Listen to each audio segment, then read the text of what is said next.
여러분, 우리나라에서 가장 많은 사람 수를 가진 성씨가 무슨 성일까요? 김해 김씨입니다. 단일 성으로서 김해 김씨가 어느 정도 되는가, 한 450만.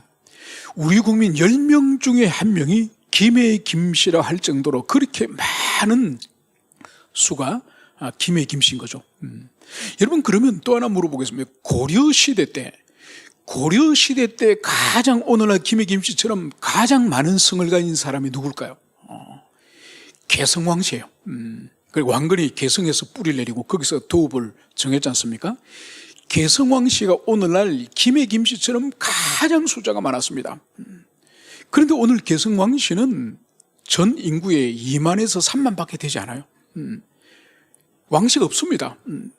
여러분, 왜 왕씨가 없는 거 하니까 이 조선이 개국되고 나서 이 왕씨들이 이 힘을 모아서 반란을 일으킬 수 있다고 생각을 해서 이 사람들이 시를 말했던 거예요. 그 방법이 아주 잔인합니다. 그래서 이 사람들을, 너희들 왕씨들은 육지에 살지 말고 강화도에 너희들끼리 살아라. 그러면서 이 사람들 강화도 가는 배에 다 태워가지고 강화도로 데려가지 않고 바다에 이 강화도로 가는 배에 구멍을 뚫어가지고 다 수장을 시키거나 익사를 시켜 죽입니다. 그리고 나중에는 거제도로 가서 살아라. 거제도로 또 사람들을 모아가지고 바다 가운데서 다 수장을 시키는 거죠. 그리고 살아남은 이 왕씨들은 성을 바꿔가지고 온전전시로 바꾼다든지, 또 왕씨의 오른쪽에 점을 하나 찍어서 구슬 옥자 옥시로 바꾼다든지. 그래서 오늘날은 가장 이 땅에 많은 성씨였던 왕씨들이 2만 3만밖에 되지 않은 거죠. 여러분, 그래서 오늘날도 이 왕씨들은 전주위씨와 결혼하지 않습니다. 철천지 원수죠. 자기 조상들을 학살한 그런 철천지 원수이기 때문에 500년이 600년이 지났지만은 지금도 전주위씨라 그러면 이 사람들이 절대로 상종을 하지 않는 거죠. 그 정도로 이 적대감이 강력한 적대감이 있기 때문에 혼사를 하지 않는다든지 사업을 같이 하지 않는다든지 상종을 하지 않을 정도로 이 조상과의 이 원수관계, 이 적대감이 강력하다는 것을 볼 수 있습니다. 여러분, 우리 그리스도인들이 이 땅에 태어나서 눈을 감는 그 순간까지 우리 그리스도인이 이 적대감을 잃지 말아야 될, 이 적대감을 상실하지 말아야 될 이 대상이 누굴까요? 여러분, 죄요, 죄. 여러분, 이 죄는 에덴에서 우리 조상들이 주님 앞에서 그 영광스러운 지위와 그 아름다운 삶을 송두리째 빼앗기고, 그리고 광야에 버려진 채로 비참하게 일평생을 살아가다가 이제 죽음을 통해서 지옥으로 들어가는 이 모든 궁극적인 원인이 죄 때문이지 않습니까? 여러분, 그래서 성도는 이 땅에서 거듭나는 그 순간까지, 그 순간부터 이 땅을 떠나는 죽음의 그 순간까지 우리의 철천지 원수, 우리가 에덴을 잃어버리고 비참한 이 땅에서 삶을 살고 마지막에는 불신자들이 죽음 속으로 들어가서 지옥으로 떨어지는, 여러분, 그 원인자가 바로 죄 때문이에요. 그래서 마치 이 왕씨들이, 이 개성 왕씨들이 전주위씨를 보며 치를 떨듯이 우리 그리스도인은 죄라고 하면 치를 떨어야 되는 거예요. 이것이 바로 하나님께서 우리에게 주신 죄인식, 죄에 대한 우리 그리스도인이 가져야 될 정직한 인식이란 이것을 여러분들이 가슴에 새기시길 축원합니다. 여러분, 이 스가랴서의 이 말씀의 배경은 66권 성경 가운데 이 스가랴서 바로 앞에 나오는 학개서와 같은 시기에 계시 말씀이 주어졌습니다. 학개서가 다리오 왕 2년 6월 달에 주어졌다고 한다면은 이 스가랴서는 다리오 왕 2년 8월 달에 주어진 거죠. 그래서 학개서는 이 성전 공사를 16년 동안 중단하고 있는 이스라엘 백성들에게 하나님께서 너희 집은 화롭게 지으면서 성전은 저렇게 황무지가 됐는데 너희들이 언제까지 이 성전을 짓지 않고 아직은 멀었다, 이걸 책망하시면서 하나님이 적극적으로 성전을 지으라고 주신 말씀이 학개서예요. 그래서 물리적으로 돌과 나무로 성전을 짓는 것을 촉구하는 것이 학개서라고 한다면은 이 스가랴에서는 차원이 다른 말씀을 주죠. 이것도 성전을 짓도록 독려하시고 권면하시는 하나님의 말씀인데, 눈에 보이는 돌로 나무로 만드는 그 성전을 말하는 것이 아니라 바로 이스라엘 백성들의 심령에 이 마음의 심령에 있는 이 성령을 재건하는 거예요. 그래서 이걸 어떻게 재건하느냐? 이것은 바로 죄와 싸우면서 거룩한 삶을 통해서 내면의 성전을 세우는 그 메시지가 이 스가랴 말씀이에요. 그래서 여러분들이 이 스가랴서를 읽고 묵상할 때는 학개서를 항상 염두에 두시고, 학개서를 읽을 때는 스가랴서를 염두에 두시면서 이 두 성경이 보완적인 관계로 하나님이 주셨다고 하는 이것을 여러분들이 가슴에 새기면서 이 말씀을 보시기를 권면합니다.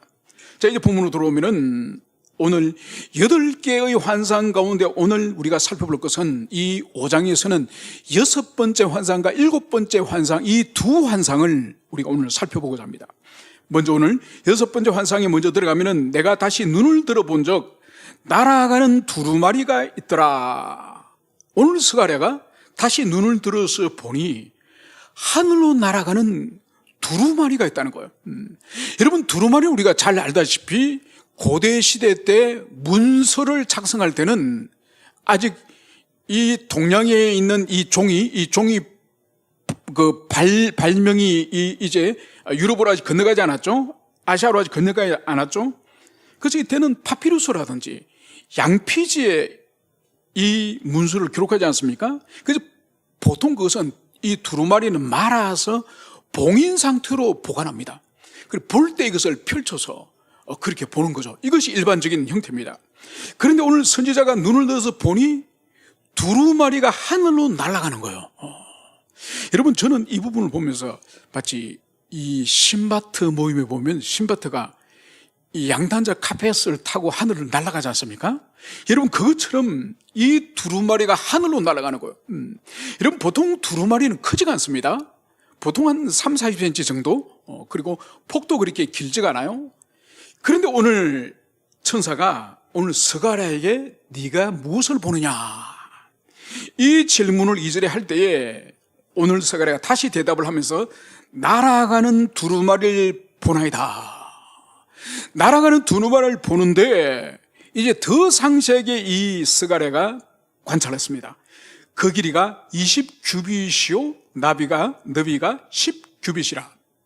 여러분, 이 규빗이라고는 이 다리는 이 히브리 이 문화에서 길이를 재는 단위지 않습니까? 그리고 오늘날 서구에서 일반적으로 사용하는 뭐 센티미터, 메타, 킬로미터, 아니면 인치, 마일, 뭐 또 그렇게 사용되는 것처럼 이 히브리인들은 요 손가락 끝에서 요 팔목, 요 팔꿈치까지 여기 말하는 이 한 규빗이 되는 거예요. 그러니까 20규빗이고 10규빗이 되면은 한 9m 정도. 그리고 폭은 한 4.5m 정도. 여러분, 두루마리가 9m 길이고 폭이 4.5m라고 한다면은 오늘로 치면은 두루마리라고 보다는 현수막, 그죠? 하늘로 날아가는 현수막. 이것이 지금 이 선지자 눈에 보인 것을 이것을 볼 수 있습니다. 그런데 오늘 이 두루마리가 어떻게 했습니까? 어디에 벽에 부착이 되어 있습니까? 아니면 누가 쥐고 있습니까? 아니요. 하늘로 날아가는 거예요. 활짝 펼쳐진 채로 이 두루마리가 하늘로 날아간다는 거예요. 여러분, 여기서 두루마리가 말려져 있는 것이 아니라 펼쳐져 있다는 이 의미는 뭔가 하니까 봉인되지 않았다는 걸 의미하죠. 인봉되지 않은 이 두루마리는 무슨 의미가 있습니까? 이것은 알려져야 된, 모든 사람들에게 이것이 감춰지는 것이 아니라 알려져야 되는 내용이라는 것을 볼 수 있고, 이 두루마리가 하늘로 날아간다고 하는 이 의미는 바로 뭐죠? 신속히 이 뜻이 이루어질 것임을 의미하는 것이 이 두루마리가 하늘로 펼쳐진 채로 날아간다는 의미인 것이죠. 그러면서 오늘 3절에 보면 이제 천사가 이제 스가랴에게 묻습니다. 이는 온 땅에 내려지는 저주라. 여러분, 두루마리에 무슨 말씀이 기록되었을 거지 않습니까? 메시지가 있겠죠? 그 메시지는 온 세상에 쏟아질 하나님의 저주가 거기에 기록됐다는 거예요. 여러분, 그러면서 이 저주를 어떤 자들이 받을 것인지 이제 두 예시를 이제 들고 있습니다. 도둑질하는 자는 그 이쪽 글대로 끊어지고 맹세하는 자는 저쪽 글대로 끊어지리라. 여러분, 여기서 볼 수 있는 것은 오늘 도둑질과 헛된 거짓 맹세를 예로 들고 있지만은 여러분, 이 의미 외에도 이 두루마리에 빼곡하게 많은 말씀이 기록된다는 이것을 여기서 볼 수가 있습니다. 여러분, 그래서 이 말씀은 첫째는 온 땅에 내려질 저주라는 것을 볼 때에 이 하나님의 심판, 하나님의 이 심판으로부터 누구도 이 두루마리 저주로부터 예외적인 사람은 없고 죄가 있으면 반드시 저주를 받을 것이라고 하는 이 필연적인 의미가 있는 것이 바로 온 땅에 내려질 저주라는 의미고, 그런데 우리가 이것을 볼 때는 죄들이 많은데, 세상에 죄들이 많고 많은데 여기서 도둑질과 하나님의 이름을 두고 하는 이 헛된 맹세, 이 두 가지를 여기서 오늘 예시로 들고 있다는 것을 볼 수 있습니다. 여러분, 도둑질은 10계명 가운데 8계명 가운데 들어가지 않습니까? 그리고 하나님의 이름을 헛되이 맹세하는 이것은 세 번째 계명에 들어갑니다. 여러분, 10계명 가운데 지금 도둑질과 이 주님을 향한 이 거짓 맹세, 여러분, 이것은 가만히 생각을 해보면은 하나님에 대해서 우상을 만들지 말고 섬기지 말고 안식일을 지키고 그리고 하나님 이름을 헛되이 맹세하지 말고 이 네 가지 계명 중에서 인간들이 생각할 때는 하나님의 이름을 걸고 헛되이 맹세하는 이것이 그래도 하나님에 관한 죄 중에서 가벼운 죄라고 생각을 하기 쉽습니다. 여러분, 그리고 사람에 관해서 5번째부터 10번째까지 죄 가운데서 도둑질하는 이 죄 또한 다른 살인이나 간음이나 다른 죄보다 훨씬 가벼운 거라고 사람들이 생각이 쉽다는 거죠. 여러분, 그러면 이 두 가지를 오늘 주님께서 이 날아가는 두루마리에 기록이 됐다고 말씀을 하고 있는데, 이런 측면으로 우리가 해석을 할 수 있습니다. 여기는 이 두 가지 이 죄, 도둑질과 그리고 하나님의 이름을 망령되이 일컫는 이 거짓 맹세하는 이 죄, 여러분, 가벼운 죄처럼 보이지만은 이 죄의 근원을 파고 들어가 보면은 나머지 모든 죄의 뿌리가 될 수 있다는 것을 볼 수 있습니다. 여러분 보세요. 하나님에 대해서 10계명에서 네 가지 죄를 범하지 말라고 말씀을 하고 있지만은 이 하나님의 이름을 가지고 맹세하는 이 죄, 여러분, 이 죄는 거짓 맹세하는 그 근원을 찾아가 보면은 뭡니까? 근원을 찾아가 보면은 하나님을 만홀히 여기는, 하나님을 경홀히 여기기 때문에 하나님의 외에 다른 우상을 섬기는 것이고, 하나님을 두려워하지 않고 경홀히 여기기 때문에 하나님의 형상을 함부로 만드는 것이고, 하나님을 경홀히 여기기 때문에 안식일을 하나님께 지키지 않고 자기 생업이나 자기 마음대로 사용하기 때문인 거예요. 그래서 이 맹세, 이 죄는 다른 하나님에 관한 모든 죄의 뿌리가 되는 것임을, 이것을 볼 수가 있습니다. 여러분, 그리고 도둑질하는 이 죄 또 보십시오. 여러분, 도둑질의 이 근원이 뭡니까? 파고 들어가면 이 도둑질한 8번째 죄는 10번째 탐심과 아주 직결됩니다. 여러분, 이 도둑질은 탐심을 밖으로 실현한 것이 도둑질이에요. 여러분, 그래서 보세요. 그래서 자신의 아내가 아닌 타인의 아내를 탐을 내기 때문에 간음을 하는 거지 않습니까? 여러분, 타인의 어떤 소유라든지 명예라든지 타인이 가지고 있는 귀중한 것을 빼앗기 위해서 타인을 어떻게 합니까? 죽이는 거죠. 탐심의 원인이죠. 여러분, 그리고 10번째 계명은 말할 것도 없고, 도둑질도 마찬가지고. 그래서 인간에 대한 모든 이 죄악의 근원 또한 이 내면에 탐을 내는, 자기 소유가 아닌 것을 탐을 내므로 말미암아서 이 죄를 범한다는 것을, 이것을 볼 수 있는 거죠. 그래서 여기서 이 날아가는 이 두루마리에 다른 죄가 기록된 것이 아니라 도둑질과 관련되어지고, 그리고 하나님의 이름을 망령되이 일컫는 이 죄가 기록된 것은 이 두 가지 죄만 기록됐다는 것이 아니라 모든 율법이 다 기록됐는데, 범죄가 기록됐는데 그 가운데 이 두 가지를 상징적으로 예시하고 있다는 이것을 여기서 볼 수 있습니다. 그러면서 이 죄를 저지른 자들, 이 죄를 가지고 있는 자들, 이 자는 어떻게 된다고요? 끊어질지어다. 여러분, 저주를 받아서 끊어진다고요. 멸망한다는 뜻이죠, 그죠? 여러분, 그러면서 이 저주와 멸망을 어떻게 더 드라마틱하게 4절에서 말씀하고 있습니다. 만군의 여호와께서 이르시되 내가 이것을 보냈나니, 이 저주를 범죄한 하나님께 타락하고 불순종하고 하나님의 뜻을 거역하는 그 가정으로, 그 집으로 하나님 이 저주를 보내신다는 거예요. 그러면서 보세요. 도둑의 집에도 저주가 들어가며 내 이름을 가리켜 망령되 맹세한 사람의 집에도 들어가서 이 저주가 어떻게 하느냐? 그의 집에 머무르며. 여러분, 저주가 한번 통과하고 지나가는 것이 아니에요. 마치 손님이 2박 3일, 손님이 와서 한 달을 머물듯이 그 저주가 그 집에 계속 들러붙어 가지고 머물러 있다는 거예요. 여러분, 여기서 하나님이 저주를 보내니 저주가 그 집으로 들어가서 그 집을 떠나지 않고 머물고 있는 이것은 여러분 출애굽기 12장에 가면은 하나님은 마지막 10번째 재앙을 이집트에 주님이 주시지 않습니까? 그때 언약의 백성 이스라엘 백성들에게는 어떻게 그 재앙을 피할 수 있는 길을 주셨습니까? 다 양을 잡아서 양의 피를 문설주와 임방에 팔라라. 그러면 하나님의 사자가, 이 죽음의 사자가 이집트에 있는 모든 가정을 그날 밤에 방문하지 않습니까? 그래서 임방과 문설주 피가 발려져 있는 가정은 하나님의 이 죽음의 천사가 들어가려다가 들어가지 않죠. 그런데 이 피가 없는, 양의 피가 없는 가정은 이제 죽음의 천사가 그 가정을 찾아가서 방문하지 않습니까?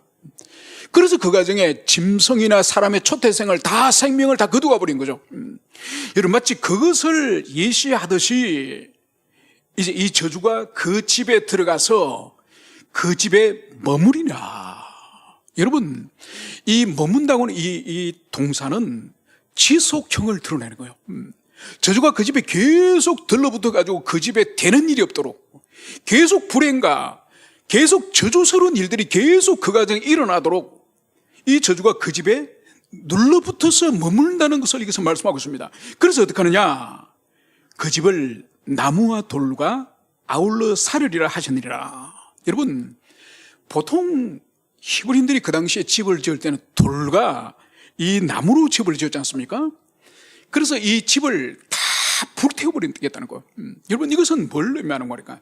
단순히 집에 화재가 발생한다는 뜻이 아니에요. 그 가정을 철저히 파괴하고 철저히 죄를 사랑하고 죄를 붙들고 있고 불순종을 사랑하는 사람들 가정은 철저히 하나님의 저주가 임해서 그 가정을 하나님이 파괴버리시겠다. 여러분, 이 말씀을 하시는 것을 볼 수 있습니다. 여러분, 이것은 뭘로 의미하는 겁니까? 하나님이 죄를 얼마나 혐오하시고 특히 하나님의 백성이 죄를 사랑하고 죄를 붙들고 불순종을 사랑하는 그 하나님의 백성을 향해서 주님이 얼마나 진노하시는지를 보여주는 것이 바로 오늘 주님이 그 가정에 들어가서 그 가정에 저주가 머물러서 그 가정에 돌과 나무까지 다 불태워버리겠다. 이 진노의 말씀을 여기서 주시는 거예요.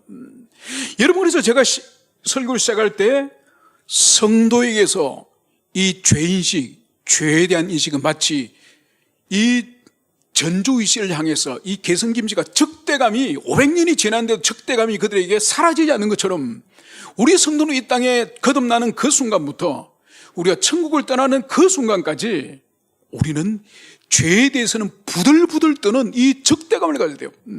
그렇지 않고 죄를 우리 가정에 모시고 죄를 붙들고 살면 하나님 어떻게 하시겠다고? 가정에 내 저주를 너희들이 보내서 저주가 너희 가정에 머물도록 하겠다. 너희 가정에 저주가 떠나지 않도록 하겠다. 그래서 너희 가정에 되는 일도 없고 너희 가정에 형통한 일도 없고 너희 가정에 기쁨도 없고 너희 가정에 복된 일이 없고 너희들 가정이 망하기까지 내가 끝까지 너희 가정에 머물겠다. 여러분, 이 무시무시한 말씀 하시는 거예요. 그리고 하나님이 죄에 대한 이 강력한 분노와 이 혐오감을 우리 성도들이 가슴에 새게 되는 거예요. 그래서 이 땅에서 굶어도 좋으니 우리들 그러니까 자녀들이나 우리 가족들에게 네가 굶어도 좋으니 하나님 앞에 죄를 짓지 마라. 네가 세상에 불이익을 당해도 좋으니 네가 하나님께 불순종하지 말라. 여러분, 이것이 피에 사무치고 뼈에 사무치도록 이것을 가르쳐야 되는 거예요. 여러분, 이것을 지금 어느 타임에 주신 거예요? 이 말씀을, 스가랴 말씀을. 여러분, 성전을 지금 한참 짓고 있는 이 큰 대공사 앞에서 하나님이 지금 성전을 열심히 지어라. 너희들이 웬간히 잘못하는 것은 다 눈 감아줄 테니 열심히 성전을 지어라. 주님 이 말씀하지 않으세요? 너희들 가정에 죄를 남겨두지 마라. 너희들 가정에 죄가 있으면 저주가 반드시 깃들 것이다. 여러분, 이 말씀을 주님 하시는 거예요. 여러분, 세상에 많은 그리스도인들 중에서 특히 우리 같은 목회자들 중에서 큰 착오를 하는 사람들이 있습니다. 바로 뭔가 하니까 내가 목회자인데 내가 평생을 주님의 교회를 위해서, 주님을 위해서, 성도들을 위해서, 양들을 위해서 얼마나 내가 피를 흘리면서 헌신을 하고 그랬는데 내가 좀 주님 앞에 잘못한 것은 그 큰 헌신 앞에 보잘것없는 작은 일이지 않느냐. 내가 헌신한 것은 너무나도 크고 내 실수와 내 잘못은 작은 것인데 이걸 가지고 나를 그렇게 나를 책망하느냐. 여러분, 하나님에게는 그 길 통하지 않아요. 여러분, 하나님은 큰일 많은 일 하기를 절대로 원하지 않으세요. 하나님 원하시는 일관되게 우리가 거룩하게 살고 우리가 경건하게 살고 우리가 하나님을 사랑하고 죄를 두려워하고, 여러분, 그게 주님의 뜻이지 교회에서 많은 일을 하고 큰 목회를 하고 여러분, 그건 주님의 뜻이 아니에요. 주님은 만물을 지으신 창조주시고 모든 만물의 주인이신데, 여러분, 주님은 이를 통해서 주님을 감동시키려고 하지 마세요. 주님은 우리의 참된 변화, 우리의 거룩한 삶, 우리의 성화의 진보를 주님께서 보시고 기뻐하시지 무슨 일을 많이 하여서 주님을 감동시키겠다는 것은, 이것은 세상의 인본주의라는 것을, 이것을 여러분들이 가슴 깊이 새기시길 축원합니다. 여러분, 그래서 죄를 향해서 주님께서 얼마나 분노하는지, 이것을 이 성전을 건축하는 이 사람들이 그 성전 건축 과정 가운데서도 정결하고 거룩하게 그 마음을 가지고 이 공사하기를 주님이 이것을 바라신다는 것을 여러분들이 가슴에 새기시길 바랍니다. 그러면서 이제 두 번째 환상, 일곱 번째 환상을 이제 이 스가랴가 보니 내게 말하던 천사가 나와서 내게 이르되 너는 눈을 들어 나오는 이것이 무엇인가 보라. 여러분, 5절에서는 또다시 천사가 네가 눈을 들어서 네 앞에 나오는 이것이 무엇인지 보라. 오늘 천사가 이것을 말하는 것을 볼 수 있습니다. 그래서 오늘 6절 내가 묻되 이것이 무엇이니까 하니 그가 이르되 나오는 이것이 에반이라 하시고 또 이르되 온 땅에서 그들의 모양이 이러하니라. 여러분, 스가랴가 오히려 천사에게 물었습니다. 이것이 뭡니까? 그러니까 천사가 나오는 이것이 에반이라. 여러분, 에바가 뭐죠? 여러분, 에바는 이거는 히브리인들이 사용하는 이 곡식이라든지 이런 것을 양을 측정하는 그런 도구, 그릇이라 할 수 있습니다. 그리고 우리나라로 친다면은 우리나라 옛날 시대 때는 그죠? 되가 2.2리터 정도 되지 않습니까? 2리터에서 2.2리터, 말 20리터 또는 22리터. 여러분, 여기서 에바가 정확히 우리나라 말과 비슷해요. 한 에바는 22리터가 돼요. 그러니까 이 에바, 이것이 항아리로도 사용하기도 하고 또는 이 바구니로도 이 에바로 사용하기도 합니다. 아무튼 이 곡식의 양을 측정하는 이 에바가 이 선지자 눈에 보이던 것이에요. 그러면서 이 천사가 온 땅에서 그들의 모양이 이러하니라. 그러니까 온 땅에 사는 백성들의 이 모습이 이 에바와 같다. 이 말씀을 여기서 하시는 거예요. 그러면서 이 에바 가운데에, 이 에바 속에 한 여인이 앉아있던 거예요. 여러분, 에바가 크지 않는데 한 말짜리 정도 되는데 여기 한 여인이 앉아있다고 한다면 실제적으로 여인을 말하는 것은 아닙니다. 그러면서 이 여인의 존재를 8절에서는 이는 악이라 하고, 바로 에바 속에 웅크리고 있는 이 여자를 악이라고 말한 거예요. 그러니까 이 악을 의인화해서 여성으로 지금 의인화한 이것을 볼 수 있습니다. 그러면서 이 에바에 앉아있는 여인과 함께 또 무엇이 있느냐? 그때 둥근 납 한 조각이 들리더라. 바로 이 에바 그릇 옆에 납으로 된, 여러분, 납이 쇠보다 훨씬 무겁지 않습니까? 이 납으로 된 이 뚜껑, 이 에바 뚜껑이 옆에 있는 거예요. 그래서 오늘 8절에 보면 이제 천사가 이제 이것을 설명을 합니다. 이 에바 속에 있는 이 여인을 설명합니다. 이는 악이라고. 이 여인은 악을 상징하는 그런 존재인 것을 볼 수 있습니다. 그래서 그 여인을 에바 속에 던져넣고 납조각을 에바 아기 위에 던져 덮더라. 여러분, 천사가 이 여인을 이 에바 속에 던져버리는 거예요. 이 악을 에바 속에 던져버리고 어떻게 하느냐, 이 납뚜껑을, 이 납으로 된 뚜껑을 가지고 이 에바의 아구를, 이 입구를 막아버린 거예요. 여러분, 이것은 어떤 행동이죠? 이 악이 에바 속으로 밖에 나오지 못하도록 악을 에바라고는 이 공간 속에 가두어버리고, 그리고 또 묵은 납으로 된 그 뚜껑으로서 막아버려서 악이 밖으로 기어나오지 못하도록 봉인해버리는 것을 말하는 거예요. 악의 봉인을 보여주는 거죠. 그러면서 오늘 또다시 스가랴가 환상을 봅니다. 내가 또 눈을 들어본 적 두 여인이 나오는데 학의 날개 같은 날개가 있고 그 날개에 바람이 있더라. 그들이 그 에바를 천지 사이에 들었기로. 이제 스가랴가 또다시 눈을 보니까 이제는 두 여인이 지금 나타난 겁니다. 그런데 이 여인은 학의 날개 같은 두 날개를 가진 여인인 것을 볼 수 있습니다. 그래서 이 날개에 이제 바람이 있고 이 두 여인이 에바를 천지 사이에 들었기로. 이 에바를, 그 악이 봉인되어 있는 이 에바를, 이 날개를 가진 두 여인이 이 에바를 하늘로 들어 올렸다는 것을 볼 수 있습니다. 하늘로 들어 올려서, 지금 이 장소는 예루살렘이에요. 예루살렘으로부터 이 에바를 들어 올려서 지금 날개를 가진 이 두 여인이 어떻게 하느냐. 내가 내게 말하는 천사이 묻되 그들이 에바를 어디로 옮겨가나이까. 이 거룩하신 이 예루살렘성, 이제 하나님이 돌아오셔서 시온에 돌아오시고 예루살렘을 이제 자신의 이 거룩한 이 도성으로 삼으신 이 예루살렘에서 이 에바가 움직여서 어디로 가는 거니까 오늘 마지막 11절에서는 이렇게 말씀을 하고 있습니다. 그가 내게 이르되 그들이 신할 땅으로 가서 그것을 위하여 집을 지으려 함이라. 준공되면 그것이 제 처소에 머물게 되리라. 여러분, 이 에바가 이것을 들고 두 날개 달린 이 여인들이 어디로 날아가는 거니까 이 예루살렘에서 출발해서 신할 땅으로 간다는 거. 여러분, 성경에 신할 땅이 최초로 등장하는 것이 어디죠? 여러분, 노아 홍수가 끝나고 나서 인류가 다시 온 세계로 하나님의 명령을 따라서 퍼져나가지 않습니까? 퍼져나가다가 이들이 딱 멈추는 곳이 시날 평지예요. 이 시날 평지에서 탑을 쌓고 도시를 건축하니 그게 바로 우리가 잘 아는 바벨탑, 바벨론의 원조가 바로 여기예요. 그래서 이 천사들이, 이 두 여자 천사들이 오늘 이 에바를 이제 달고 들고 바벨론이 있는 이 시날 땅으로 간 거예요. 이 시날 땅에 가서 오늘 그것을 위해 집을 지으려 함이라. 여러분, 이 에바 속에는 뭐가 있으면 악이 있죠, 그죠? 여러분, 악을 위하여서 집을 짓는다는 이 의미가 뭘까요?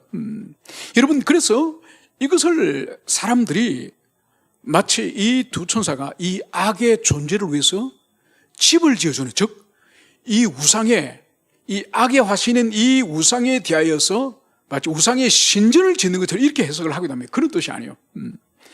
아무튼 이 에바 속에는 이 악이 머물 수 있도록 이 악을 위하여서 집을 짓기 위해서 지금 이 두 천사가 간 거예요. 그러면서 그것이 이제 준공이 되면, 그 악을 위한 집이 준공이 되면 제 처소에 머물게 되리라. 바로 이 악은 이 준비되어진 이 집이 이제 다 준공이 되면은 거기에 머물 것이다. 이 말씀을 여기서 하고 있습니다. 여러분, 이것은 깊은 의미를 가지고 있습니다. 이것은 지금 성전을 짓고 있는 이 상황에서 주어진 말씀이지만은 이 말씀은 영원한 계시 속에 해당되는 말씀이에요. 여러분, 이렇게 풀어야 됩니다. 이제 이 악을 위해서, 에바 속에 있는 이 악을 위해서 집을 짓는다고, 집을 예비한다고 말씀하지 않습니까? 그래서 다 준공이 되면은 그곳에 악을 보관한다고 말씀하지 않습니까? 이거는 예수님께서 제자들을 두고 천상으로 올라가시면서 그날 밤에 뭘 말씀하셨습니까? 내가 너희들이 거할 집을 준비하면 내가 오리라. 이 말씀을 하지 않으셨습니까? 여러분, 그 말씀과 대비되어지는 것이 이것이 바로 악을 위하여서 공간을, 악을 위하여서 집을 준비한다는 이것을 대칭하면서 이해되는 겁니다. 그래서 여기서 악을 위해서 집을 짓고 그것이 준공이 되면, 여러분, 이것이 바로 계시록에서 계시록 19장에서 예수님이 이 땅에 재림을 하시잖아요. 그러면 두 짐승을 산채로 잡아서 불륜못에 던지고, 두 짐승을 따랐던 이 세상의 불신자들을 잡아서 불륜못에 던지고, 마지막에는 사탄을 잡아서 이제 불못에 던져서, 그리고 마지막에 음부와 이 죽음, 사망까지도 이 불륜못에 집어던지지 않습니까? 여기서 지금 이 에바의 이 지금 앉아있는 이 여인을 위해서 집을 짓는, 악을 위해서 집을 짓는 이것은 뭔가 하니까 바로 지옥을 말하는 거예요. 지옥을 위해서 이제 지옥이 준비되어지면 마치 천국이 준비되면 주님 오셔서 우리를 데리고 천국으로 인도하듯이 이제 지옥이 준비되면은 바로 이 악을 지옥 속에 던져서 영원히 지옥의 형벌을 받게 하겠다고 하는 것이 바로 이 계시 말씀에 있는 거죠. 그래서 마지막에 그것이 제 처소에 머물게 되리라. 악이 바로 악의 처소인 영원한 지옥 형벌, 영원한 지옥의 불륜못에 이것이 떨어질 것임을, 이것을 말씀하고 있습니다. 이제 말씀을 정리하고자 합니다. 오늘 두 환상을 우리가 살펴봤습니다. 첫 번째 환상은 날아가는 두루마리. 그 두루마리는 바로 저주의 말씀이 빼곡히 기록된 그 말씀이고, 그런데 그 말씀이 날아가다가 어디로 들어가죠? 하나님 앞에 불순종과 죄를 지은 그 가정 속으로 이 저주가 들어갑니다. 그래서 그 저주가 그 가정에 떠나지 않고 머물러서 그 가정이 완전히 파괴되지고 완전히 해체되질까지 이 저주가 떠나지 않는다는 이 말씀과 함께 오늘 에바 속에 들어있는 이 악을 바벨론으로 옮겨서, 그리고 이 악을 이제 마지막으로 처리할 지옥이 준비되면은 지옥 속에 이 악을 불사르겠다고 하는 이 말씀이 바로 오늘 여섯 번째, 일곱 번째 이 환상 가운데 있는 거예요. 그래서 비록 성전을 지금 건축하는 대공사 가운데 있지만은 그들이 성전을 건축하는 것보다 더 중요한 것은 성결한 삶, 거룩한 삶, 이것이 하나님이 더 바라신다는 것이 성전 공사 가운데 스가랴를 통해서 이 말씀을 주셨다는 것을 여러분들이 가슴에 새기고, 이 땅에서 우리가 무슨 큰 일을 할까, 무슨 대단한 일을 할까, 무슨 위대한 일을 할까, 그것보다 더 중요한 것이 우리가 하나님 앞에 순종하며 주의 말씀의 계명을 지킴으로 말미암아서 주님이 더 기뻐하신다는 이것을 여러분들이 가슴에 새기시는 여러분 되기를 축원합니다. 함께 우리 기도하시겠습니다. 이 시간 우리 기도할 때에 오늘 여섯 번째, 일곱 번째 이 환상을 통해서 성전 공사가 지금 아주 가열차게 지금 진행되고 있는 이 가운데서도 하나님께서는 성전 건축 일 자체보다 더 중요한 것은 하나님 백성의 성결함, 거룩함, 계명을 지키고 하나님께 순종하는 이 삶이 더 중요하다는 것을 오늘 악을 처치하는 방식과 또 죄를 저지른 가정에 하나님의 저주가 이제는 들어와서 저주가 떠나지 않고 머물 것임을 말씀하면서 하나님이 죄를 얼마나 혐오하시는지 이것을 우리 하나님 백성들도 자녀들도 이 마음을 가질 것을 우리에게 주시면서 하나님의 계명에 하지 말라는 것은 하지 말고 하라는 것은 또 순종하는 그런 주님의 백성이 될 수 있도록, 자녀가 될 수 있도록 오늘 말씀을 기억하며 한번 간절히 기도하시겠습니다. 기도합시다. 아버지 하나님, 오늘 저희들에게 이 스가랴에 주신 여섯 번째, 일곱 번째 환상의 말씀을 살펴봤습니다. 오늘 하늘로 날아가는 그 두루마리에는 저주의 말씀이 기록되었고, 바로 하나님 앞에 불순종하고 범죄한 가정 속으로 이 저주의 말씀이 들어가서 그 가정을 떠나지 않고 그 가정이 완전히 파괴될 때까지 머물겠다고 주님께서는 두려운 말씀을 주셨습니다. 그리고 주님, 에바 가운데 있는 이 악을 상징하는 여인을 주님 두 천사는 멀리 바벨론으로 옮겨가서 그곳에서 이 악이 머물 마지막 처소를 만들고 그곳에서 영원한 지옥 형벌을 당할 것임을 오늘 주님 말씀하셨습니다. 성전 공사 앞에서 주님께서는 공사보다 더 중요한 것이 하나님 자녀들의 거룩한 삶인 것을 오늘 말씀하고 있습니다. 주여, 저희들 한 사람 한 사람의 심령 가운데에 우리가 주님 앞에 무슨 큰 일을 하고 무슨 일을 해서 주님을 기쁘시게 하려고 하는 헛된 생각을 가지기보다는 우리 한 사람 한 사람이 범죄하지 않고 주님 앞에 순종하며 주님 앞에 계명을 지키는 아버지의 그런 인생이 될 수 있도록 역사해 주시기를 간절히 기도드립니다. 아버지 하나님, 우리가 하나님이 원하시는 방식대로 신앙생활을 하게 하시고 하나님이 원하시는 뜻대로 우리가 살 수 있도록 역사해 주셔서 우리가 임의로 가치를 만들고 우리가 임의로 목표를 만들어서 주님이 원하지 않은 헛된 삶을 사는 것이 아니라 진정으로 주님이 주시는 말씀을 따라 살아갈 수 있도록 주여 은총을 베풀어 주시기를 간절히 기도드립니다. 아버지 하나님, 오늘 스가랴서 말씀을 통해서 성전을 공사하는 이 중차대한 현장 가운데서도 오늘 하나님께서는 하나님 백성들에게 더 열심히 공사를 하라, 더 땀을 흘려라, 더 희생을 하라, 더 수고하라고 주님 말씀하지 않으시고 하나님께서 우리에게 죄를 얼마나 하나님이 혐오하시는지, 범죄하고 불순종하는 자들에게는 그 가정에 하나님의 저주가 머물러서 그 가정을 완전히 해체하고 파괴하겠다고 주님이 말씀하고 있습니다. 아버지 하나님, 우리가 죄를 혐오하며 죄를 멀리하고 불순종을 멀리하고 우리가 어찌하든지 간에 순종하여서 주님을 기쁘시게 할 수 있는 그런 성도가 될 수 있도록 은총을 베풀어 주시옵소서. 그리고 주님께서는 이 악을 마지막에는 에바에 담아서 그리고 무거운 납뚜껑으로 봉인해버려서 영원히 지옥 형벌 속에 던져버릴 것임을 이것을 말씀하고 있습니다. 아버지 하나님, 하나님께서 죄를 혐오하시고 미워하는 것처럼 우리도 죄와 불순종을 혐오하고 미워할 수 있도록 주여 은혜 베풀어 주시기를 간절히 원합니다.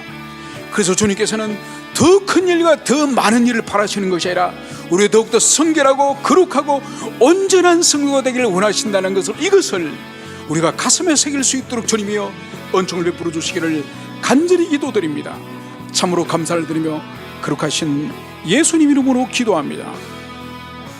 이제는 우리 주 예수 그리스도의 은총과 아버지 하나님의 사랑과 성령 하나님의 교통하심이 이제로부터 그리스도 예수의 생명조차도 버리했던 죄에 대한 그 적대감을 우리 자신들이 죽는 그 순간까지 우리 심령에 사라지지 않도록 하나님 저희들을 붙잡아 주시고 은혜 베풀어 주시기를 간절히 기도드리는 의형주님에게 모든 성도들 가운데 이제로부터 영원히 함께 있을지어다.